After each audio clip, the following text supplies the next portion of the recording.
sprint. Okay, tips, closed captioning and live script button will turn on closed captioning. For technical assistance, chat directly with Jessica, who's our wizard behind everything. And after class, we will send this presentation and a link to video for your email. So we'll go to the next one. And this is all being sponsored by the Friends of the Farm and Garden up at UC Santa Cruz Farm.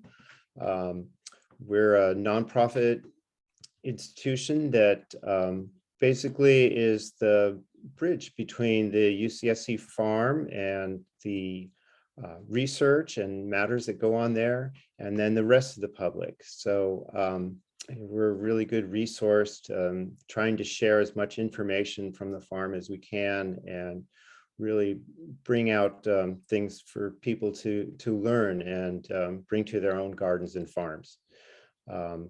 Join us, please, if you haven't already.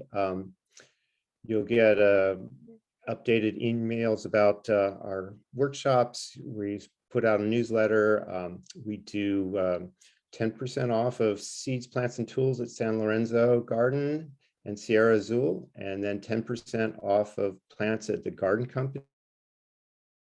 So it kind of works out. We also get 10% off workshops and events with discount code and invitations to some special events as well. It's a wonderful way to, support and actually be part of the Center for Agroecology here at UC Santa Cruz. And next, please. And stewarding the land we share. The core of the Center for Agroecology and Sustainable Food Systems work is responsible, sustainable land stewardship.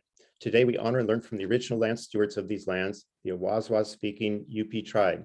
They are represented today by their descendants, the Amamusan tribal band. We encourage you to understand their history and support their work at there's the link there, the amamutsan.org land trust, as they continue to reclaim their sovereignty and protect the ecosystems for generations to come. Next. And we're off to Avery now. Please take it away. Thank you. Great, thank you, Jono. So I'm going to start with just a little bit of live stuff, and then I pre-recorded a lot of the core of the content. And so we'll jump onto a video in a little bit, but a little bit about me. I grew up in a kind of rural upstate New York, and I was really disconnected from my food. I ate a lot of fast food, and we didn't have a garden, so I didn't really fully understand where food came from. But I loved nature. I did grow up next to a state park, and we did have you-pick strawberries in the summer and corn on the cob, and I did have this love of food. Which I went to college and studied a lot of computer stuff, actually, and then moved to New York City in a time where the only jobs that there really were in restaurant work. And through working at this restaurant, I just started becoming really interested in where food comes from. I was managing a pizzeria and calling them up and being like, I need tomatoes every day of every month. And it was just really interesting learning that relationship with food. And I began to volunteer at the farmers market in Brooklyn and noticing that difference between the restaurant I was working at, where we really needed these hot summer crops all year, and the seasonality of food, especially in a place where it snows, which eventually just made me want to go farm and learn more about farming. And I went to Arizona and did a season there, and that is just such an awesome place to learn about farming because it's so different and vast and beautiful. And I just fell in love and have been on this journey ever since. And I've also kind of begun a journey with herbalism and using plants as medicine as well as plants as food. And that brought me to the Center of Agroecology in 2017, where I was a second year, and then I actually went back for a third season to help out some more. And really where I got my foundation in irrigation is really rooted in the the curriculum at the Center for Agroecology and in this coastal California climate as well. And I just really loved water. I just felt like water is kind of that root base of all life. We need water, plants need water. It's just this universal thing. After the Center of Agroecology, I'm now out in the Santa Cruz Mountain on a 2.5 acre mixed vegetable orchard with a lot of medicinal herbs. And last year we had so much abundance and this passion to share knowledge and seeds and plants. And so we started a little perennial permaculture nursery where all of our plants are either annual reseeders or perennials. And now I'm really working on that and the homestead. So that was a little about me. And then I'm going to play the video. It's about 47 minutes, and we're going to dive through concepts of irrigation and then talk about drip irrigation specifically. So I'll switch to that.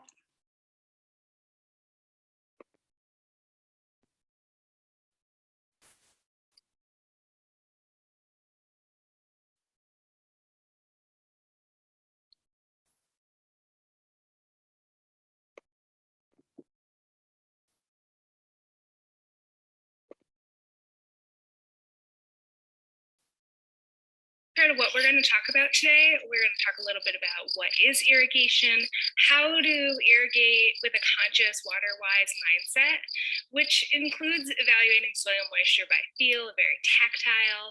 We're going to understand different variables and what plants need, and then design some drip systems.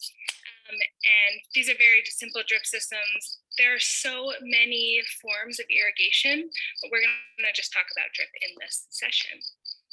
So what is irrigation? Essentially, irrigation is just the human intervention of bringing water to plants.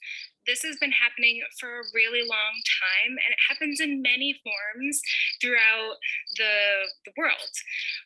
Different people have different water needs and are going to move that around differently. But why do we need to move water around? Because water is vital for plants to thrive and survive. They're using water in their systems for nutrient exchange, to maintain temperatures. It creates physical structure. Plants continuously need water. Also, many of the plants that we are growing are not adapted or cultivated originally in our climates that we're growing in. Most of these plants we're growing in our gardens didn't thrive originally in this climate. So you'll notice maybe there are native plants that don't need irrigation, right? They're going to thrive with the little bit of rainfall that happens and have a natural cycle that really works with nature. But we're kind of manipulating to create a different outcome that we want. Thus, we need irrigation to supplement that process. There are some thoughts about how to irrigate properly. Each plant is going to have unique requirements, but to understand how much water a plant needs, we have to understand how water leaves from the plant. And there's two main mechanisms involved in this. We're losing water through the plant leaves, call this transpiration. So the plant is sucking water up from its roots, it's moving up through its stem, bringing nutrients and different exchanges with it, and then it's transpiring that through its leaves. Water is also lost from our system through the soil surface. Sorry, my cat is here. When we talk about these together, we're calling this transevaporation. And this is a really important term to know because there are many tools, resources out there that help us calculate these and look at them in our local climates. California is a great example. There's many stations throughout the state that we can look to see what water we're losing in a system, which would help us understand how much water we need to add back in. Other things we want to think of when we're being water wise with our irrigation. Well, you can imagine how valuable mulch is. When we're losing water through the soil surface, mulch is actually going to help hold that water in by covering the soil surface. If you do use mulch, always keep a little bit of space between the mulch and, say, a tree trunk. My favorite mulch is going to be wood chips. There's been good research about the power of wood chips versus some other things. The straw is also going to be really great on annual beds. It might break down a lot faster than working in more perennial systems. The wood chips are going to be really great. Times of day that we water are also going to really factor in. Imagining in the morning and in the evening, we're going to have less heat evaporating water on the soil surface. And so watering at these gentler times of day is going to mean that the water is going to stay in the soil and be able to get down and percolate. Our soil structure is how much organic matter that we have. Organic matter can often be thought of as compost, humus, these living exchanges. There's a lot of bacterial and fungal exchanges happening in there, and those are going to really hold on to water a lot better than soils that have kind of a poor soil structure to them. The other thing we're thinking about is watering at the right times, not overwatering and not underwatering. And this is just simply called a wet dry swing. Imagine if you every day are just dumping gallons and gallons and gallons and gallons of water onto your plant. What will happen, right? The nutrients that you're also maybe adding are going to start leaching down. The roots are going to rot because they're too wet. So many weeds are going to germinate next to it. And there's going to be a lot of habitat for different pests and disease. On the opposite end, if we're underwatering, those plants are going to be really stressed because they don't have enough water in their system to use their vital sources. So they'll have stunted growth and essentially lead to plant death. So understanding what the proper wet to dry swing is inside of our plant is going to help us know when and how much to water. We do this using a term called field capacity, and that will help us understand our soil moisture. To fully understand how we're going to really start testing and finding our soil moisture, we need to introduce some terminology. So I made this little video that's going to introduce these terms. We're going to utilize our sponge here to represent the soil to get these terminology down. The sponge is a great example because it has air pockets and structure. It's raining or we're irrigating. All of the pore spaces in the soil are completely full. This is saturation. As that rain stops, there is a trickle of water coming through the soil profile. This is our gravitational water. This is water being pulled down via gravity. Once that's finished, we're left with 100% field capacity. So saturation minus gravitational water, field capacity. As time happens, transpiration, evaporation, or transevaporation, we're going to be losing water in our system. And all of this water that's coming out easily is going to be our plant available water. You can imagine my hand is kind of like the root system soaking and then losing the water through its leaves and through the soil surface. What we're left with is a soil profile that does have water in it, but it's being held onto by the soil or the sponge. This is unavailable water. And at this point, we get to a field capacity that is decreased to a point we call a permanent wilting point, where the water is unavailable to the plant, thus it will wilt and eventually die.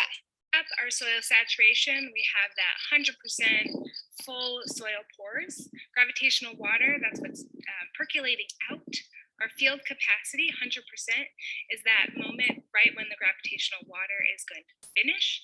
Our permanent wilting point is where we never want to be, where our plant can no longer survive and thrive because it can no longer access the water in the system or the soil. And so our plant available water is that sweet spot in between before we get to that permanent wilting point. All soils are going to have different values for our plant available water and our permanent wilting point because soils are all unique and different, just like we are. When we're talking about soil, we're talking about soil texture. And this is calculated by particle sizes. There are three main particle sizes. Clay is going to be our smallest particle size. This is what they use in pottery. You can imagine it has a lot of soil surface and it's quite sticky. Silt is kind of that middle size, and sand, similar to as we see on the beach, is going to be thicker, coarser, have less soil surface, and be more brittle or have more drainage. Depending on our combination of these three components, we're going to get our soil texture. How do you know what your soil texture is? It's super easy. All you have to do is a jar test. So I really like just using simple jars. You can reuse a jar. Clear jar is awesome. And what you'll want to do is just dig up some dirt. So I have a lot of wood chips and mulch on top of my soil. You want to try to get the wood chips out of there. You want to try to get that first 6 inches.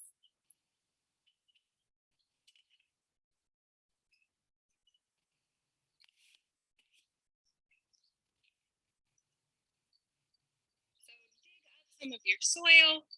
You can use a hori-hori.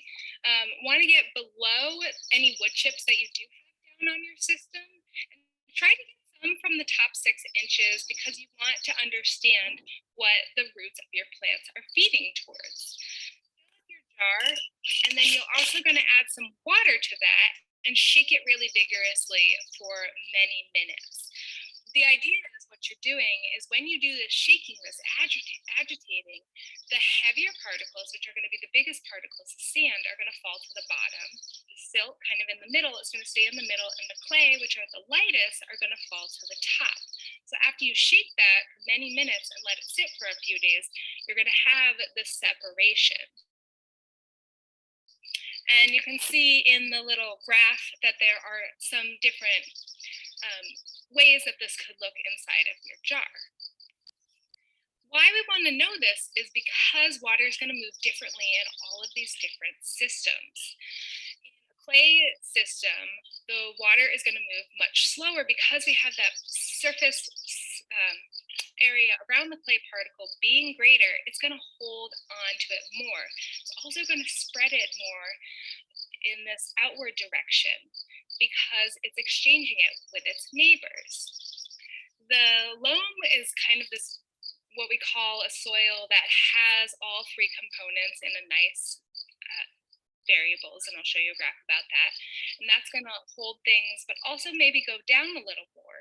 And sand, those coarser things, are going to fall through the soil surface, percolate down much quicker. You can imagine at the beach when the water is coming up, how fast that water sinks back down into the ocean. And these are all going to play into our plant available water and our permanent wilting point. On this graph, you can see how we are naming different soil texture types depending on these percentages of our sand, silt, and clay. When I did an example of this jar test here at my property of perennial permaculture, I then calculated to analyze this, you want to figure out what your total mass is. So you'll just measure how much your total is and how much each part is.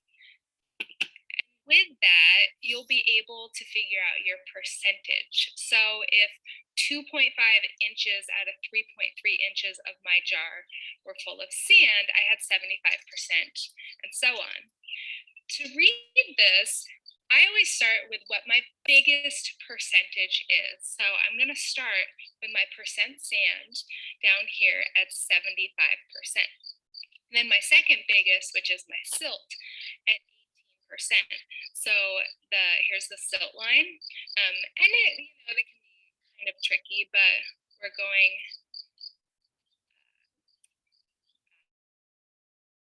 percent as well, and then we're getting into about 7% clay. So I'm falling right here where my cursor is at the loamy sand.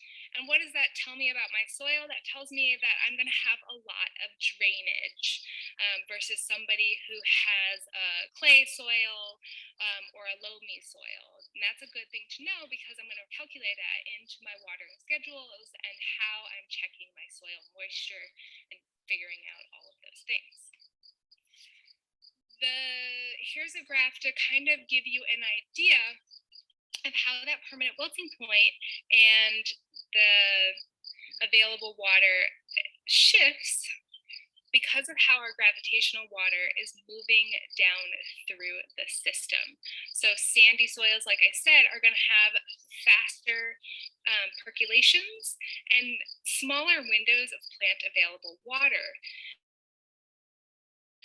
Clay, on the other hand, is going to be slower, but it will also have itself be holding on to more of the water particles.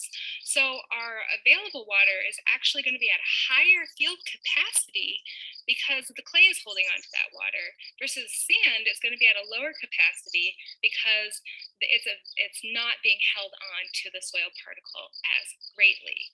And this all plays into how much and how often we are watering. This is the key factors that we need to know to understand how to check our soil moisture by feel. And like I said, we're still all doing this so that we can figure out the wet-dry swing to water perfectly. I really like this method on a garden scale because it's very tactile. It really gets us interacting with our soil. But this is really about observation, interaction, and connection, which is what a lot of gardening can be.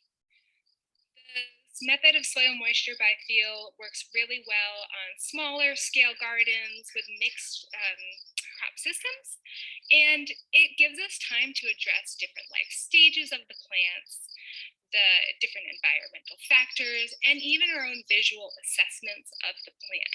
The best way to start learning how to test your soil moisture by feel is going to be starting with your unique soil at 100% field capacity, 90 to 100%,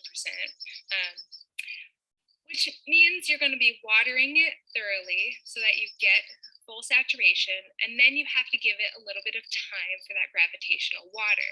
We can't check the soil field capacity while it's raining or while we're having an irrigation event. We need to wait for the gravitational water to pass. Here's a chart that kind of gives you an idea of how to get to that perfect field capacity depending on your soil type. And so starting from here, this is where you're going to begin to learn how to do this on your property. So first, we're watering deeply. We're waiting for our gravitational water to percolate out of the system, and we're understanding our 90 to 100% field capacity. Things that we're really looking at in this are going to be the color. Soil is darker and richer as it is moist, and the color dulls as it dries out. We're also looking at the physical residue on our hands. With certain soil types, you can also form a cast or a ball. This isn't available with sandier soil types. To better understand what this looks like in practice, I have this little video where I'm doing some soil moisture checking, and I hope it helps give you some visuals of what this actually is like when you do it in your garden. So our first zone where we're going to do some soil moisture checking by feel It really helps to have a lovely companion, like little olives here. Also, this is a soil probe. This is a pretty small soil probe. I like to stick my soil probe right between the plants, where I imagine if my irrigation was running, where the water would actually be going with the plants.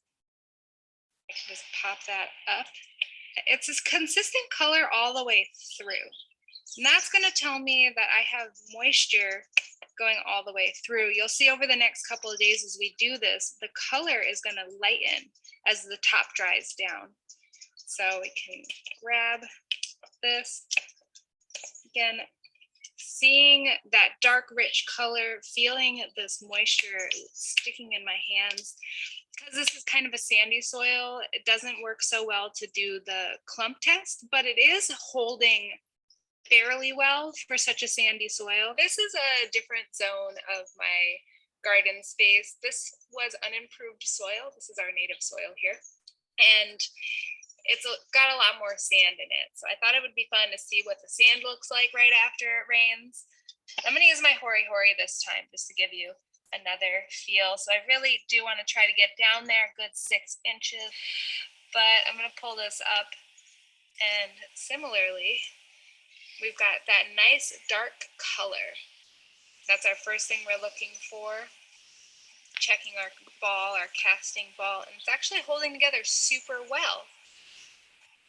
And then the residue on my hand, I've definitely got some residue. Just to recap, I have a very loamy sand here. So when I have my 75 to 100% field capacity, we have that darker color. I have a pretty weak cast, but I definitely feel moisture on my hand. As the field capacity decreases in a loamy sand, what I start to notice is the color lightens. The ball that I'm forming begins to not hold as well. It becomes very loose. With a sandy soil, you can actually really feel the sand. There's less residue on the hand. There's a lot more dryness, and that kind of goes through those different stages. In the garden site that I've also worked in, there's a school garden. They have more of a medium loam.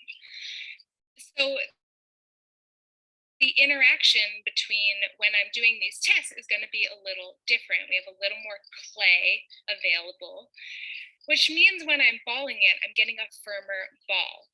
And this is where we can start doing some tests in creating a ribbon. And essentially with ribboning, we're able to kind of clump it and squeeze out the particles through our thumb. And the longer you get this ribbon is going to tell you how much clay you have available. Just like when we're doing pottery or something like that, you can have a lot of clay really clinging together, but that sand's not going to hold, so it'll give you a good idea. Ribboning also will give you some ideas of how moist it is. A wetter soil with good clay is going to be able to ribbon farther than a drier soil, which is going to crack and crumble. So all of these resources are available to you to look up and keep with you once you know your soil type texture. Switching gears just a little bit, we understand a little bit about field capacity and knowing how much water is available in our system. We need to understand what the needs are for different plants. There's a basic rule of thumb. A younger plant is going to need less quantity of water more frequently. And you can really think that a younger plant is going to have a smaller root system that's going to dry down faster because we're losing water through the soil surface. And so the soil is going to dry down faster here. So we need more frequent waterings to keep that wet. And as those roots grow and that plant grows, we're going to need less frequent watering, but deeper soaks to get that water to percolate down to where the root zone is going to be. Some crops are going to have end of lives where they need a little dry down. These are going to be things like storage onions, beans, garlic, winter squashes, even potatoes and grains. Throughout their life, they're growing, they're developing, but then we want a dry product in the end. So that's also going to factor in. Most crops have this really nice kind of arc of watering where they need little amounts of water as they're establishing kind of peak water as they're peaking, say your corn when it's really in good flush, and then that's going to kind of taper off as they go into their seed developing or storage phase of life. We're going to want to plant right up next to those drip emitters to keep them access to the water. Their annuals will have smaller root systems throughout their whole life because they only have a short growing season to establish them. Our big phases for those are going to be in their seedling times when they're just trying to pop up. Flowering is a really critical time for annuals, that fruit set. Some annuals are going to be very drought tolerant. A great example would be dry farm tomatoes, if you're in the right climate, has been adapted to not need irrigation in the similar way that you would irrigate your broccoli. So native flowers, a lot of peppers and some other grains like quinoa can handle more dry down. So that wet dry swing is going to be greater. Peppers are a really good example where to stress your pepper a little bit before getting to that permanent wilting point is often going to create a hotter, spicier pepper. There are other things that have deeper tap roots, and they're going to grow and have different water needs based on that. While other crops are going to be very water loving. Celery is an amazing example of this, right? You juice a celery and it has just so much water in its system. So it's going to want to grow in a moister climate. Moister environment. Broccoli is also a good example of this, where maybe sometimes they actually are going to want more water added to the system than they're losing because they're just such water loving crops. When we're thinking about these water loving crops, I also want to approach this idea of water wise irrigation and thinking about what is appropriate to grow in your climate. If we have a climate where we have a lot of moisture, or a zone where there's a lot of moisture, and planting something that really loves water in that spot is going to be great. I have a little banana that's kind of in a leach field, right? That's going to be an awesome use of that. But if we're in dry climates, we're going to want to plant more adaptive things so that we're really working with what is wise, especially with a lot of water restrictions happening in California, especially. Perennial crops are going to have a little bit of a different need, right? We're often going to think of them as more of a mature annual. They're not going to go through a young seedling phase as much, depending on the perennial. The big example of this is going to be an orchard tree. It goes through a dormancy phase and then kind of a leafing out phase, a fruit set phase. So it has all these phases, but its roots are going to be feeding all year. And so we're going to think about at what depth are we checking the water. A lot of mature trees, their feeder roots are going to be at the about 18-inch range. Some are going to be a bit deeper depending on what they are. So we want to know where are the root systems for the different things that we're checking. Fruits are a really great example of things that will run to water. These are raspberries, our blackberries, and they will really just move to water. Natives are often going to be adapted to our local climate and going to need less or no irrigation events. Medicinal herbs, I grow a ton of medicinal herbs here. One thing I'm always thinking about, because these plants are from all around the world, is what needs are they adapted to? I have a lot of microclimates in my garden, so maybe some are naturally more moist, some are drier, different soil types, and I'm kind of trying to know what the needs are of those plants when I'm planting them. And then how can irrigation support that? I do always take note if something just isn't going to work with the climate, but irrigation is a really wonderful way to nudge our climates into expanding the plants that we can have. As we know, most of these plants we couldn't have without irrigation, especially in climates like California, where we have really long, dry summers. We're going to switch gears now and talk about drip systems. So we have a little bit of this foundation of concepts behind water and how we're checking our moisture. But what about actual systems we can put in place into our gardens? This is just touching the surface, but drip systems are a really accessible method that translates well to small scale and even larger scale. So we'll talk about that, but it's getting a little cold, so we're going to go inside. This is a great method for getting water directly to the plants that we use a lot here in California because it is really efficient and water conscious. There are so many methods to utilize, but this is the one we're really going to talk about today. So there's a few questions we want to ask ourselves when we're designing a drip system. What is your goal? Why do you want to add drip irrigation specifically? What do you have available in regards to resources like water coming into the garden? How big of an area is it? And how hands-on do you want to be? Is it a really automatic system? Is it something that you're really interacting with all the time?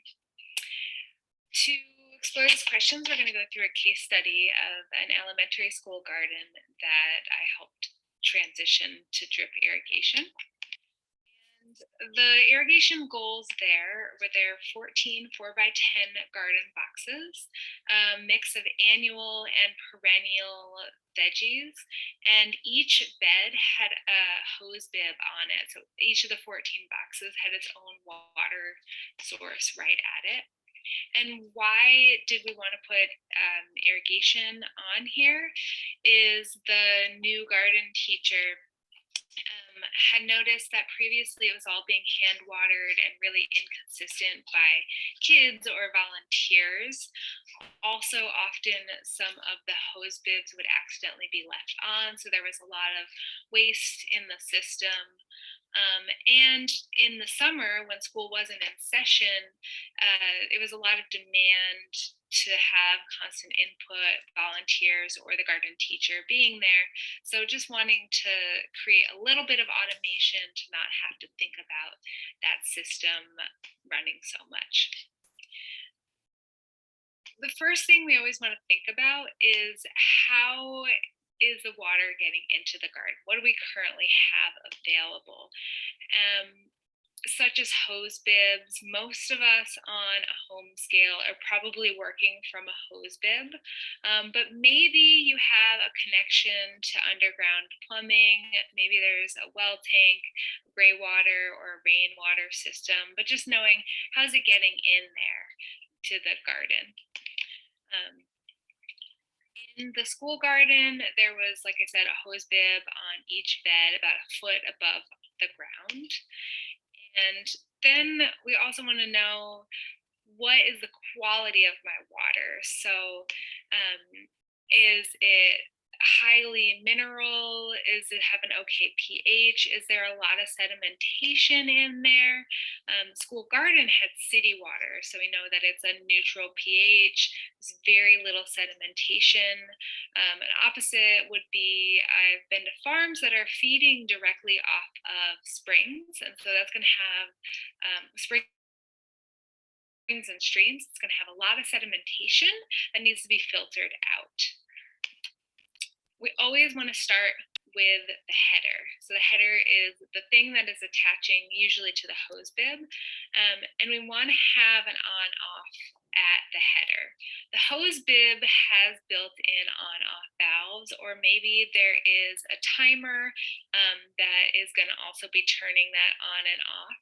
So we want some way to control the water. So in the school garden, when the new garden teacher took over, they actually installed a timer that would just shut all the water off to the garden in the evening time. So in case something did happen, if something was left on, it wouldn't be on 24 hours a day. After our on off, we're thinking about filtration. And these filters are going to be variable depending on your flow needs. My dog needs to get on the couch. And depending on the flow needs in the system. Okay. My doggy. Okay.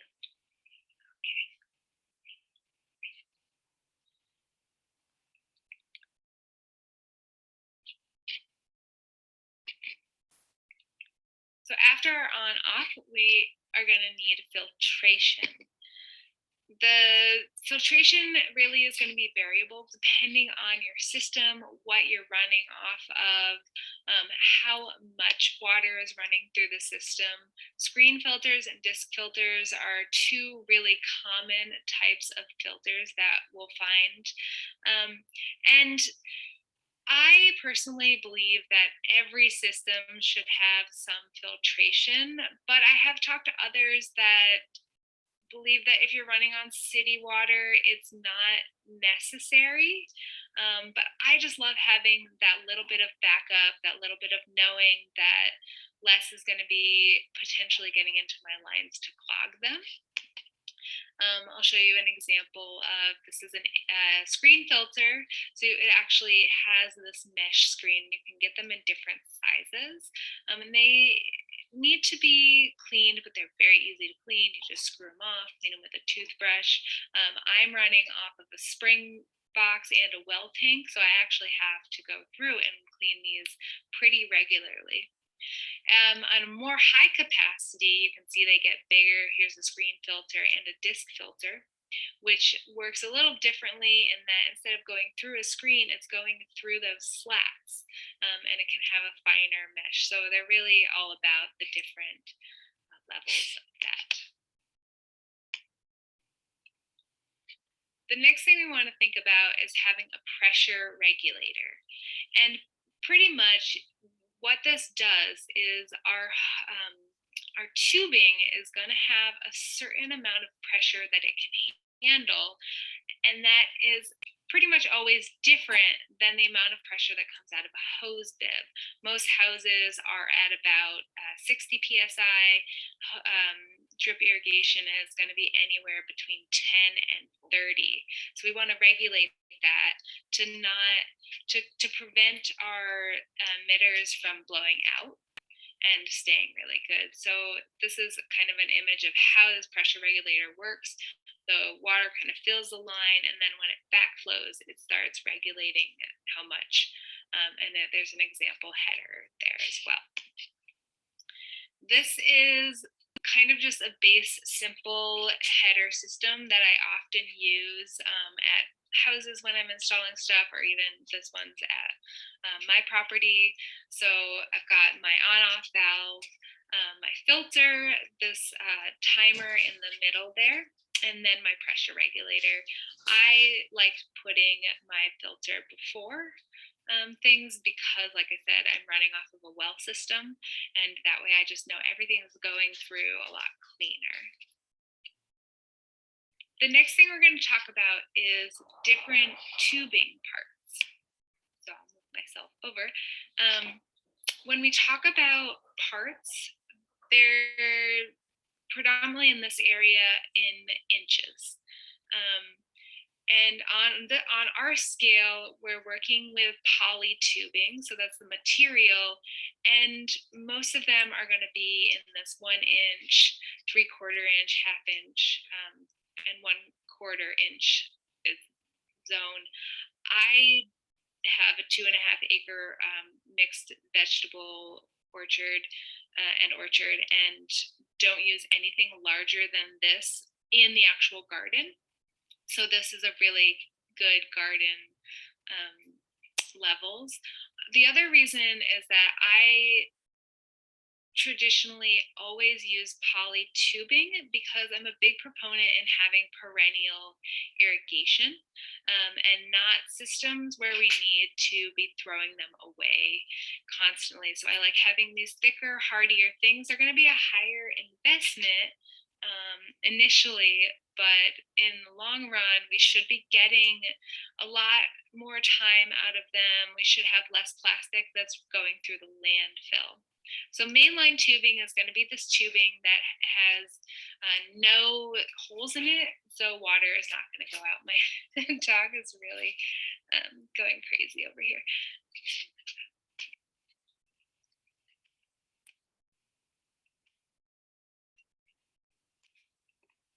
Then we're thinking about what are the shapes. So this is a Lego game, right? We want to have our hose bib here and we want to get water over here. So we have that mainline tubing, but then maybe we need to go around a corner or do these different things. So there's all of these different parts that are going to connect different tubings together. And different functions, right? So a compression fitting is going to be like this, where it's squeezing and we're pushing things in there. Threaded fittings are going to be more of a swiveling action, and both kind of do the same thing. They can hold it. Elbows are going to be those L's. T's are going to attach three things together, and we can see that we have all of these things in all of these different sizes. So a lot of these on top are going to be 1/2-inch pieces. I have an on-off piece here, pieces that attach it to hose, that go from hose to drip systems, different T's, different couplers when we have two things attaching to each other. And in our 1/4-inch, we have all of the same pieces, but in smaller forms. And then we have some hole punches there. And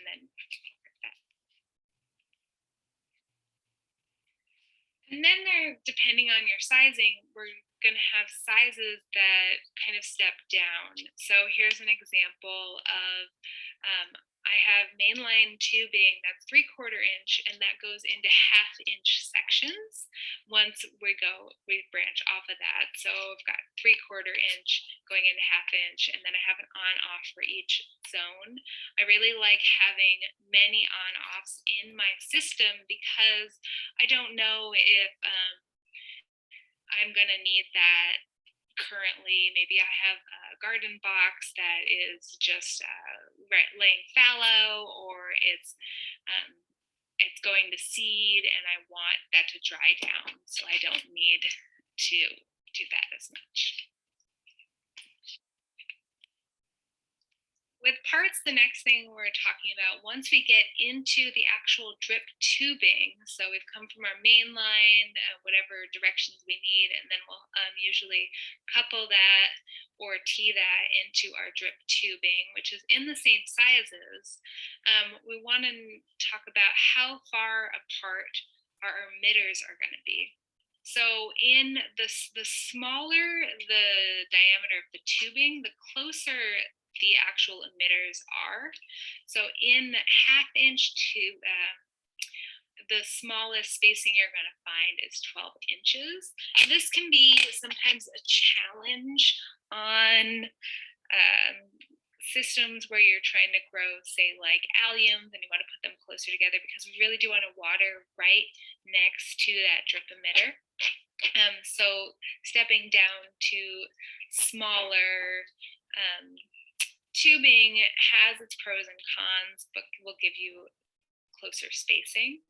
If you're working with plants that are really far apart or like inconsistent, you have a row of shrubs and they're not like every 2 feet, there's also this option of putting in, you can kind of pop in your own little drip emitters into that mainline tubing, and that comes with different quantities of water that it will emit per hour. So reading the labels is going to give us a lot of tools and tricks to understand what it is that we want or what we're purchasing. And kind of coming back to this idea of like knowing your soil type and its texture is going to tell you how much water you want to be coming out of your tubing as well. So there's spacing, but then there's also how fast they drip. A lot of half-inch drip might come at 0.6 gallons per hour or 0.9 gallons per hour. You'd want to use the lower one on your clay soils, because if you fill it too fast, you're going to start getting pooling. But on your sandy soil, maybe you need a faster drip because it's a higher quantity, because it's going to sink down faster. It will also have things like your pressure range, so you'll know what kind of pressure regulator you need, how long you can run the lines, so those shorter spaghetti tubing, that quarter-inch tubing has a pretty short max length of often 10 to 15 feet. So that's not going to be amazing if you're trying to do a whole 100-foot bed. And that's when you'd want to go up to like a half-inch tubing, which often has a run length of 300 feet to keep consistent. And then there is a little bit of inefficiency with all of these things. So we'll often want to think that our systems are 80 to 90% efficient, depending on how old they are, our slopes, and different factors. We'll also see things like temperature and water temperature range, that just little other factors that we want to think about when we're purchasing these systems, and things we want to know to calculate how much water we're actually putting down. So in the school garden, I know I have a sandy loam, and it's very closely planted, very dense. Kids just put plants everywhere. So I knew because of that, I wanted to have a really small 6-inch spacing. Also, the beds are only 10 feet long. So with this drip, I can run them at 10 feet and know that their operating length is good. And I know that I'm putting down about a half of gallon per hour, and this is per emitter when calculating this. And then I spaced them in hopes that because it's a loam, they're gonna get water out before I need another one. So they were at, I believe, 5-inch spacing between them this way, so that water is going to spread. And then even if there aren't plants right up to the drip, even though I'm trying to plant right up to the drip, it doesn't always happen, that water is still going to get into the roots of those plants in all the different spots. Some other designs, you can do the lines like the school garden. I love doing circles. I have a lot of perennial herbs that turn kind of into little bushes, and so when they're young, when I plant them, I'll put a little circle around them, and that way I know the whole root system is getting water. And then also this is a berm with 1/2-inch drip. It's about 100 feet long, and so I have that having some circles around, but I cut them so that they're not circling beyond, I think it's about 300 feet.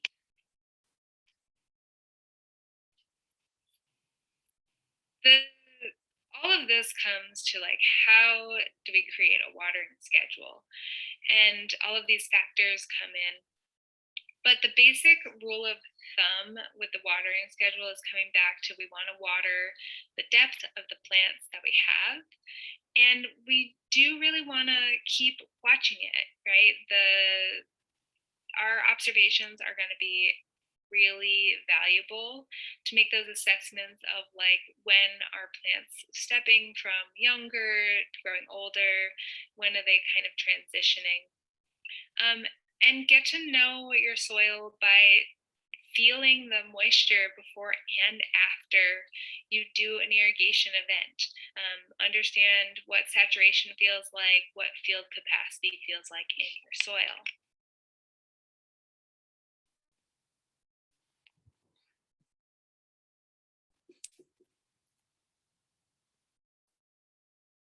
So I think I have to figure out how to turn my video back on.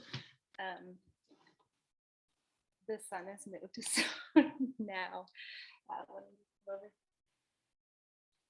So that might have been a lot, really fast, but in all there is a lot of these base concepts to think about, because there's never this simple answer, right? Of like, how much do I water? There's so much to know about your soil and to understand, and then designing your system and how your system works and all of that. So let me hop back over to the slides.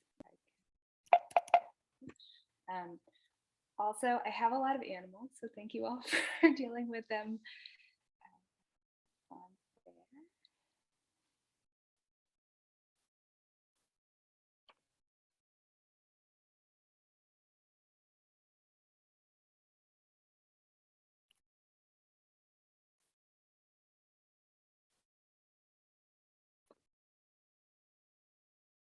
I think my slides vanished, but I will pull them back up.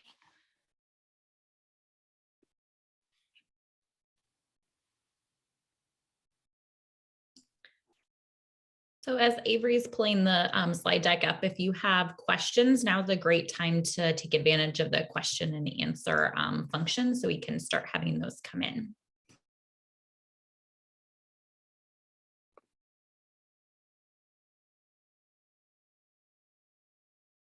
And I love questions.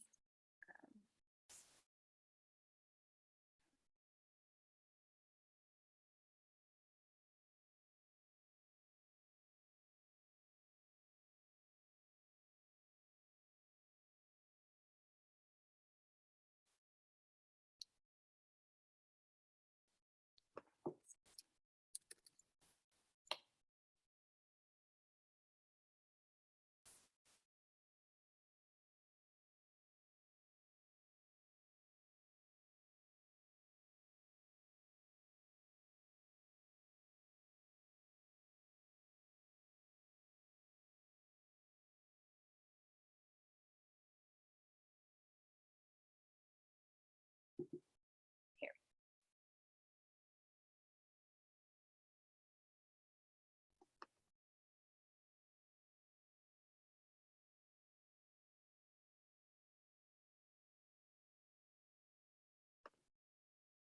I mean, the slide just says ask me questions. So, I'll also put this up. This is my contact information a little bit. If you want fun other videos where there's less animals that are about herbs, we have a lot of videos on the Perennial Permaculture website. And then I guess really quick, I don't know if there's a question about this yet, but there's a lot of great resources that I'm also going to share, as well as you can really get your irrigation from local stores that are nationwide as well as online. I like going to my local stores, especially the farm store, because then I can really bounce ideas off of them about what I have and like what they have. And it's been really helpful to create better systems versus online. There are some good resources, but it's a lot harder to translate. So I really like going in, and there's a lot of great places to go in all across everywhere.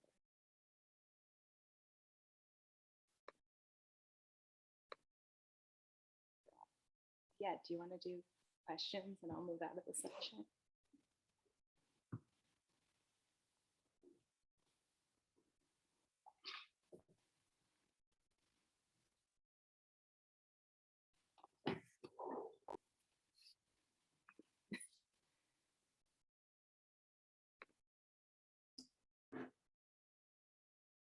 Great. I can start reading some. So the first one is from Daniel.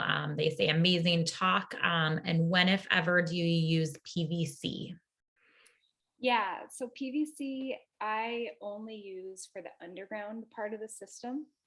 I think most people already have hose bibs that they're running off of, which is probably PVC below that. So I personally only, if I'm going to install like a whole new system, somebody asked me to put something under a pathway, I'll use PVC. I personally, and this is not true with everybody, really like a lot of my irrigation to be above ground. And that's because I can check it more often. I can visually see it. So PVC is great for that. Like underground, you're not going to really be checking it. You're going to know it's going to be working most of the time. So to get things from a lot farther, say like the well tank to the irrigation control boxes. But for in the garden, I use pretty much mostly above ground poly tubing.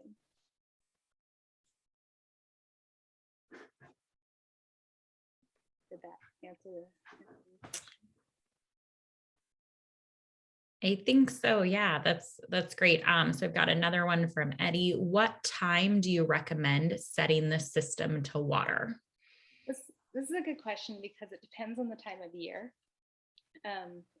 In the winter months, we do have to be cautious about watering too late in the evening, because if we water and then it freezes, it does freeze where I live. I know it doesn't freeze in Santa Cruz.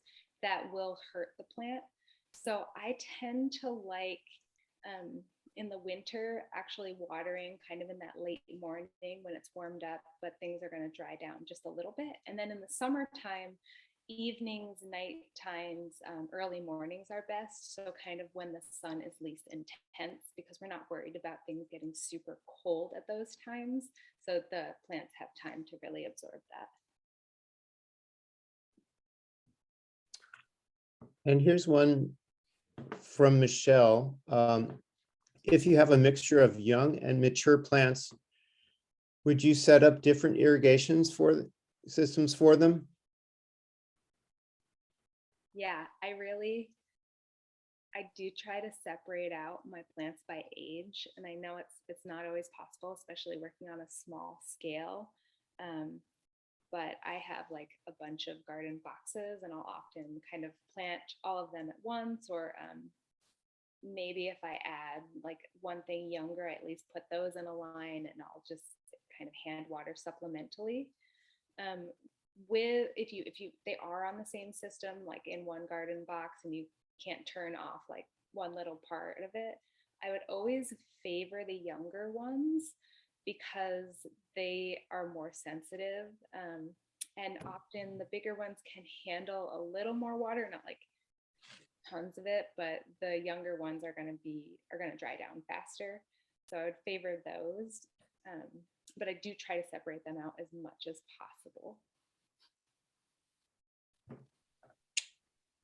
Great. And then we've got a question here from Henrik. What's your understanding of the quote damage done to the natural structure of water going through pipes, pumps, and turns on its way?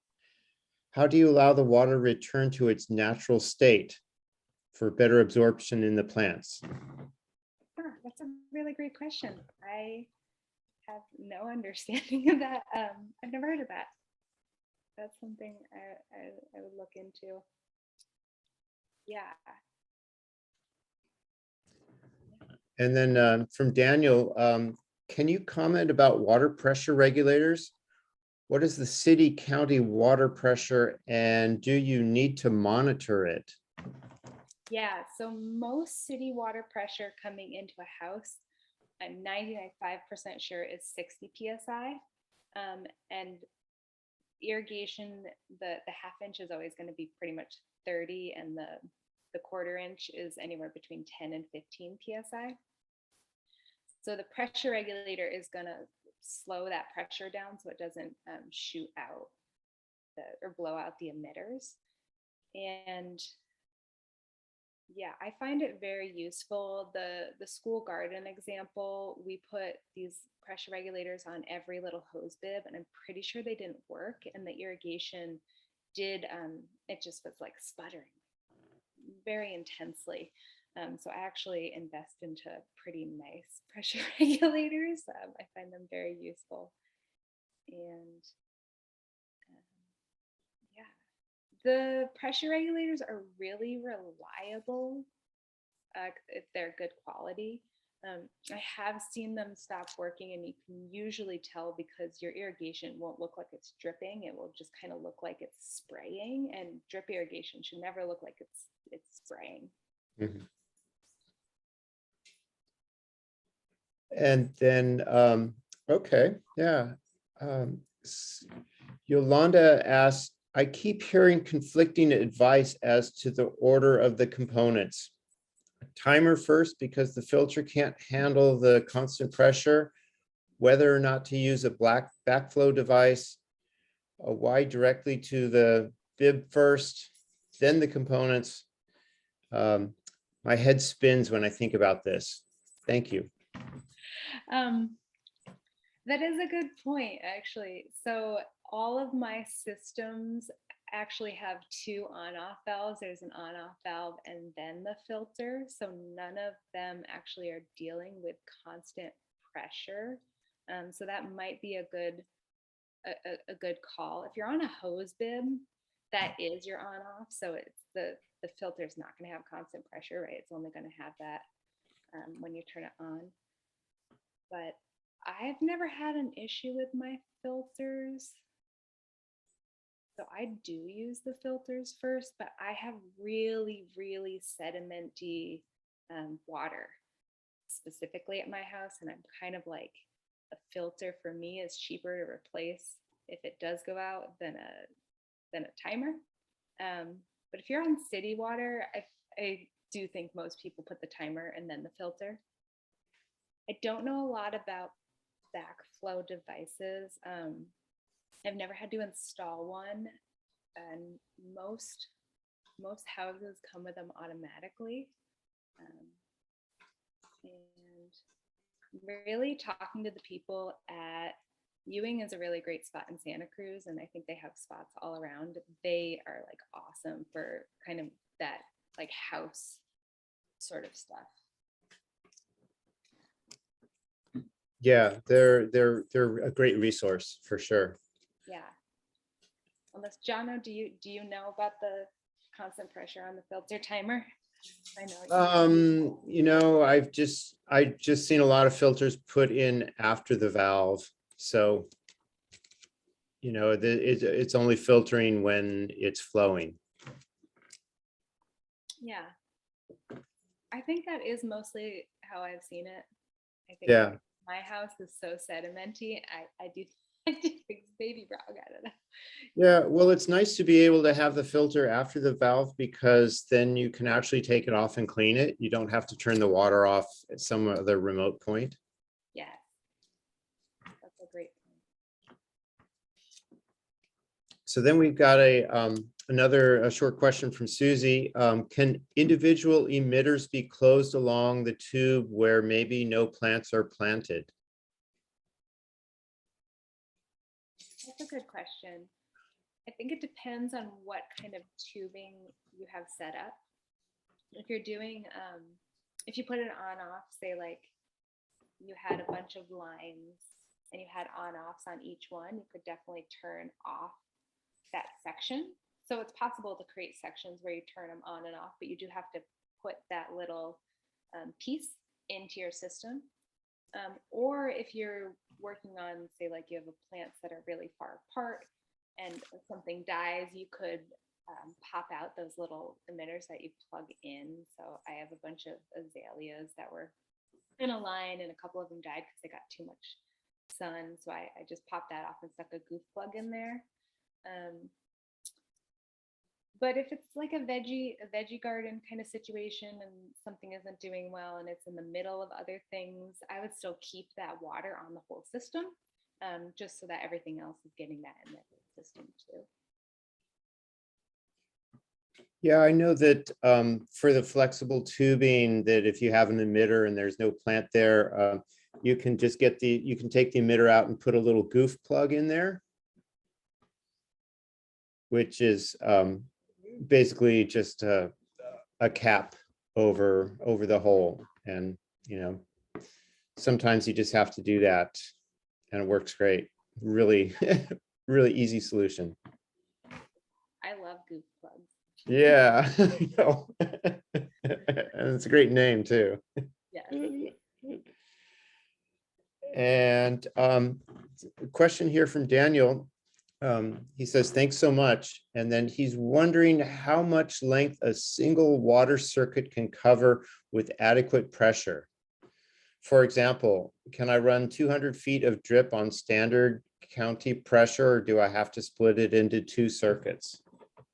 Yeah, these are good questions where there's a lot of math and calculations you can do. And the Center for Agroecology has this really great whole irrigation worksheet where a lot of these slides that I put up or paperwork came from, that talks about how to calculate how much area you can water with different flows and what you have available and a lot of that stuff. I would say if you only have something like 200 feet, your pressure should be fine. It's really more when you're getting into like these large scale like acres that you really want to start knowing a little more about the water you have available and its pressure and your system. But 200 feet is not very big and would be just fine.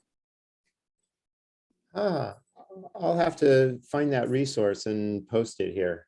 Yeah, it's I think irrigation chapter is chapter 6. I actually have it with me very often. I pulled it out of the rest of the book and I got its own little folder. So, and then Daniel wants to follow up, wondering any favorite water timer recommendations? Oh, that's a great question. So I have a really crazy system that's all has an app, and it's got its pros and cons. If you have a big system, I really like having something on my phone. But I also, like I said, I have a 2.5 acre orchard. So that's really nice. And that's called Ratio if you're doing like a bigger system. I think it's designed for golf things. I have no idea how much it costs. But for little home systems, I've actually been using, I think they're from Hunter. They're that little box one. And I prefer the one that's not Bluetooth, but I've been having trouble finding them that has the dials. And then there's some that are Bluetooth, and they're a lot simpler. They're more like run it this long every so many days or once a week. And I like those because they're really straightforward. They're really easy to use. And the batteries usually last a good 9 months because forgetting to change your batteries is a real thing. I have to go around and change my batteries. But and that's what's nice about the Ratio too. It's all hooked into the electric. So when our power goes out, our generator actually even keeps our irrigation on. But the battery ones are also great because when your power goes out, your irrigation is still going to run too.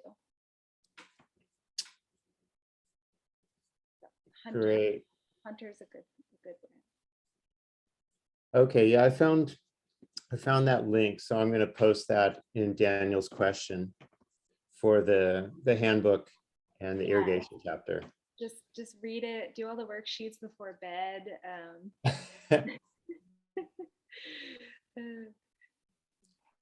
And then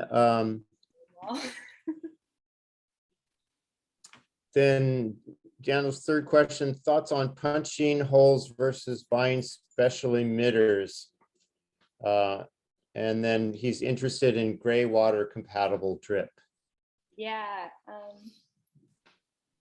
I think the big thing with gray water is filtration. And then for punching holes versus emitters, it's really about how close are your plants. So if you have plants pretty consistently, just going with drip tubing is great because then you know there's going to be water pretty consistently. I really use my hole punched ones when I have things that are farther apart. So small bushes that are farther apart, different things like that. And one thing I didn't put a picture of it is if you're running a line, say you have a bunch of small shrubs and you're running that main line and adding some drip emitters right there. I also sometimes like to add a little bit of mainline 1/4-inch tubing to put the emitters in different spots around it. So maybe the line of tubing is kind of here and I have 2 here, and then I'll also put a little main line out and have 2 more here so that I'm getting the 4 corners of my plant when I'm doing that. Oh, great. I hope that answers what we need. We do have one from Susie, noticing any shortage of drip irrigation supplies due to shipping issues, supply chain, all that. I have not noticed any shortage. The prices did fluctuate greatly because so I'm really into like plastic reduction but I buy a lot of plastic for irrigation. Yeah. It's a very interesting dynamic that I have. But the prices really did increase. California specifically also passed a law where a lot of the drip tubing has to be pressure regulated within itself, which also changed the prices drastically. I think the pricing of I buy my drip tubing in 1,000 feet. It doubled in the past 2 years. So looking around, the local places, I tend to find if you go to a specific irrigation store, it's going to have better pricing than if you go to like a garden center. A lot of the garden centers are going to have like one thing in a package, and just that packaging and extra materials is going to increase the price quite a bit. So going to like an irrigation store like Ewing versus Home Depot, for example, you're going to find very different pricing. But supply, I haven't had issues with supply, but we are very close to a very big ag region in California. And so I think probably access here is a lot better than maybe some other parts of the country. Well, that seems to be it for the questions then, Avery. Yeah. And if people have questions afterwards too, I'm pretty good at email. And I know I talked really fast in some parts of the video. And you can always go back and watch the last year's video and see if there was anything different too. Yeah, that was just a ton of information. Yeah. Well, if there are no more questions, then I think we'll wrap it up. Thank you so much for everything you brought to us, Avery. That was just really special. And I hope everybody who joined in got something important from this. Donna, there is, sorry, one more question that just popped up, if you guys don't mind. Yeah. Great. It says for underground PVC, do you recommend only right angles? Is it bad to have PVC headers / hose bibs?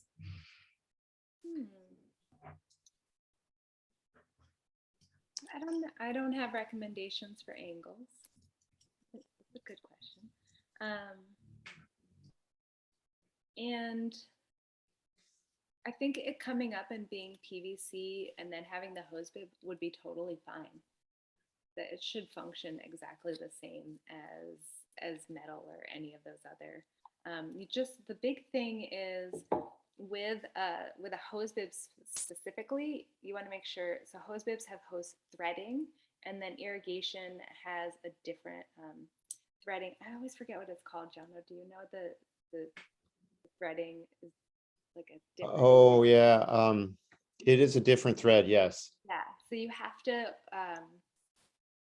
and most of those parts are going to do it automatically, but you just have to make sure that when you're attaching to the hose that you have the right threaded parts, because the PVC is going to have a different thread than the irrigation does. But that's the really only thing to watch out for. And they sell those parts. They call them like a hose thread to whatever the other one is. Yeah. Mm-hmm. The one thing is if you have a above ground PVC, you want to use the gray Schedule 80, which is made to withstand all the UV radiation that it will receive. The white PVC is just meant for underground. Yeah, that's good. Good reminder.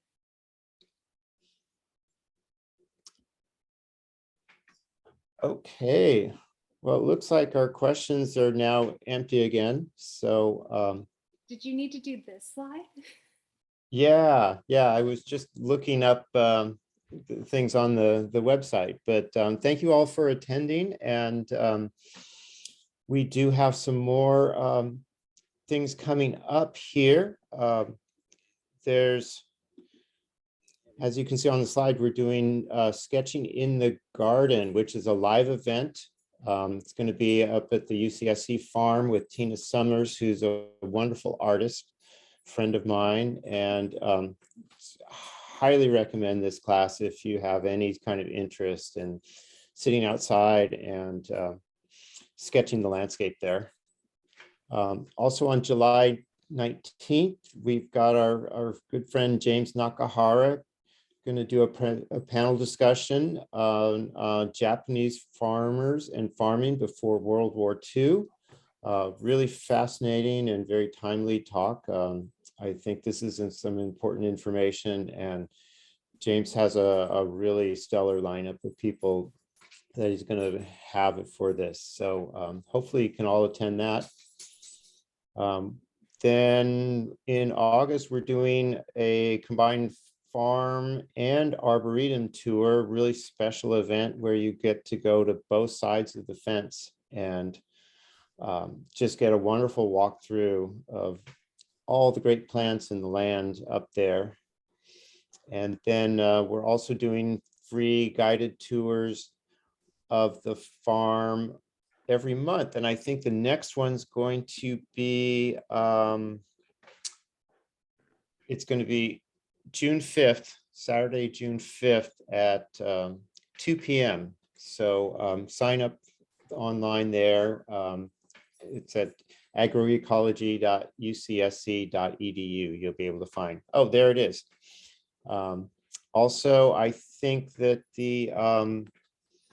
we're going to start the farm stand again here next month. Looks like June 22nd through November 14th. We're going to be doing selling vegetables up there at the probably the hay barn. So lots of good stuff coming up. And yeah, thank you so much, Avery.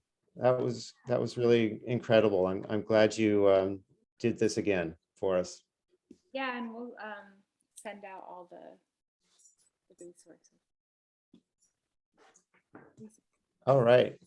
Well, I guess that's it. Thank you all for coming, and hope to see you again. Thanks, everybody. Have a great evening.